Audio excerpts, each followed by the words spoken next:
Analog television has a fascinating history from where broadcasts were first started in black and white, through to the adoption of color TV, to cable, and now digital. Analog TV transmissions and the display technology really were a clever invention. It's worth taking a look about how these devices work and how they were designed.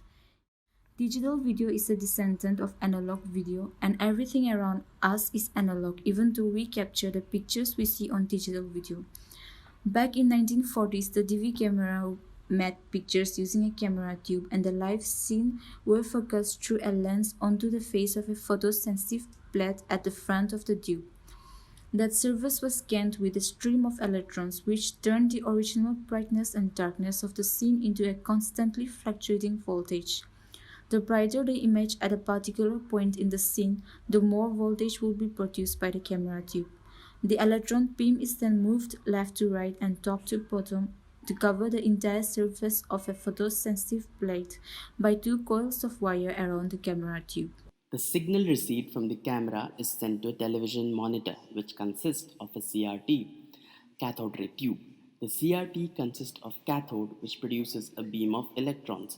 This beam of electrons is focused using a focusing anode on a screen coated with phosphor.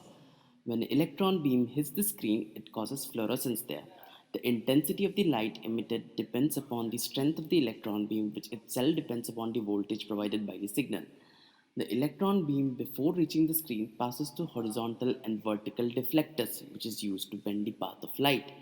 We all have heard of vacuum tubes, which are precursors of transistors. A television CRT is a specialized vacuum tube which has had its top blown up to form a screen. The vacuum inside the CRT allows the free movement of electrons.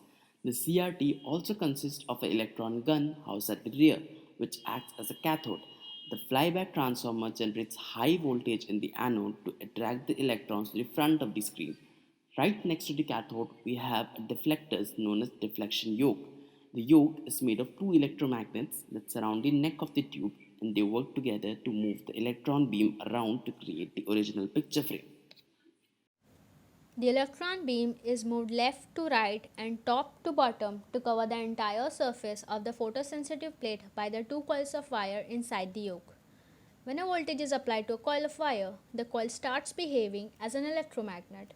In order to achieve the horizontal scanning, the coils are energized with a sawtooth wave of frequency 15,750 Hz.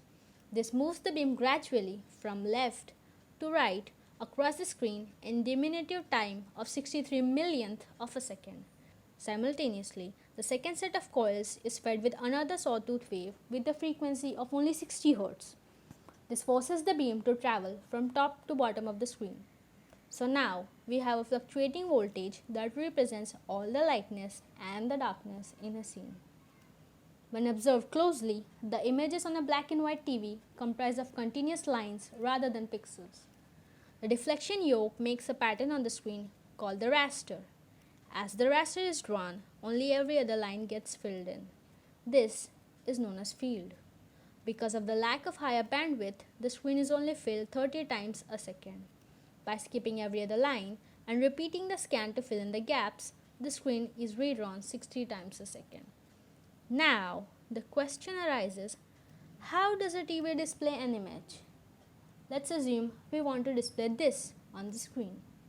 At the start of the field, the deflection yoke points at the top left of the screen.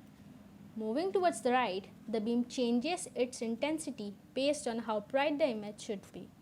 Brighter points receive more electrons, and darker points receive little to no electron. When the beam reaches to the end of the line, the yoke pulls it back to the left and starts the next line. However, as mentioned earlier, the yoke skips a line in between. This process is repeated until we reach the bottom of the screen. Then the yoke flings the beam back to the top and fills in all the leftover alternate lines.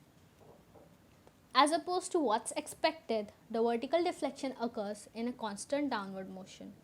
This means that the horizontal lines are slightly slanted towards the right. To counteract this, the deflection yoke is mounted slightly crooked.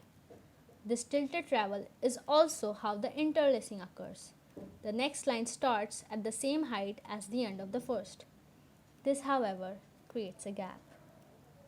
Special signals are sent by the plate to pass along this synchronizing information.